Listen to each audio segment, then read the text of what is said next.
美国空军用 F-35假扮歼20战斗机，企图模拟其隐身性能，但此法对歼20的作战能力无法仿真。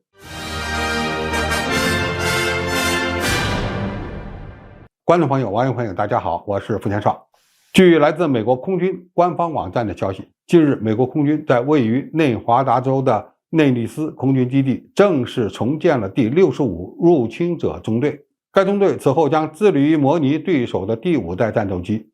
也就是我们所说的4代机。第65入侵者中队计划装备较早批次生产的 F-35A 隐身战斗机。从照片上看，先行装备的一架 F-35A 战斗机的涂装与中国空军歼20战斗机曾经使用过的割裂式迷彩图案颇为相似。美军通过模拟对手的先进战机的方式进行对抗训练是其惯例，但选择对手的哪个机型这很有讲究，也就是说待遇明显不同。之前曾有美国空军入侵者中队的 F-16战斗机采用了类似于俄军的苏35和苏57的迷彩涂装，美国海军的一架 FA-18E 选择了与中国的歼11B 战斗机相近的涂装，所以俄罗斯的网友现在很不高兴，因为美军用 F-16模拟苏57战斗机具有比较强的侮辱性，暗含着美军不认为俄罗斯的苏57属于隐身战斗机的意思。这表明美军目前只把中国的歼20作为其隐身战斗机的潜在对手。美军使用 F-35A 飞机能够模拟中国的歼20隐身战斗机的作战能力吗？它又能模拟些什么呢？这就需要先看看二者之间的异同点了。首先，这两款军机都属于第4代战斗机，都拥有4代机必备的指标类特性，那就是隐身能力。至于谁的雷达反射线面积更小，这是见仁见智的事情，但从外观和设计细节上分析，我更看好歼20战斗机。姑且认为二者的水平相当吧。第二，它们的大小不一，歼20属于双发重型战斗机， F-35则是单发中型战斗机，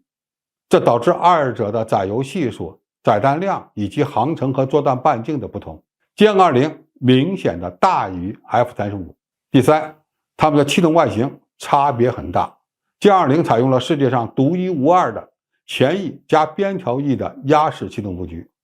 而 F-35选择的是普通的后尾式气动布局。另外，歼20细长， F-35短粗，在最大飞行速度、机动性能、超音速巡航能力等方面，歼20都优于 F-35。第四，歼20和 F-35战斗机都配备了机载有源相对雷达、红外搜索与跟踪系统、综合多功能光电孔径系统、综合电子对抗系统、先进的数据链系统、座舱大屏幕显示系统、头盔显示系统等非常高端的航空电子设备。二者的信息化、智能化、自动化水平和战场态势感知能力基本相当。第五，机载武器系统的技术水平总体来说，二者也差不太多。中国自行研制的采用红外成像导引头的霹雳10近距格斗导弹，与美国的 AIM-9X 处于同一量级，而中国的霹雳15中远距空空导弹的射程等综合性能要略超过美国现役的 AIM-120D 中距弹。这么一比较下来，我们不难发现，美军用 F-35A 模拟歼20战斗机作为其假想敌，某些技术性能的确有相近之处，但有些方面还真的模仿不来。二者差异比较大的地方是飞行性能，比如最大平飞速度、超音速巡航能力、最大航程、留空时间、高机动和超机动性能，以及武器的性能和携带量等等。一句话， F-35A 大致可以模拟歼20战斗机的隐身性能和战场态势感知能力，但很难模拟其他的一些主要作战能力。也就是说，在某些性能方面， F-35A 要比歼20差很多。那么美军是否选错了用于假想敌中队的模拟战斗机呢？或者美国人高估了自己，应该选择另一款隐身战斗机来模拟歼20呢？实际上美军是没得选，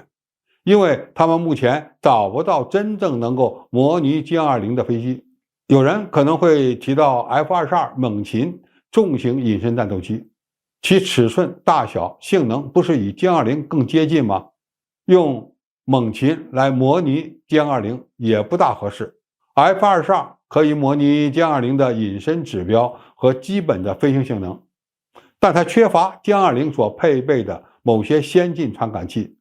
无法真实模拟歼20的态势感知能力和联网作战能力，更模拟不了歼20的航程和作战半径。组建一支装备技术和战术理念都接近于对手的蓝军队伍，美国人能做的，中国空军也会做，而且我们设置的模拟对手肯定会更强大，因为我们有歼20以及 FZ-31这2款先进的隐身战斗机。好，今天的评述就到这里，谢谢大家收看，我们下期再见。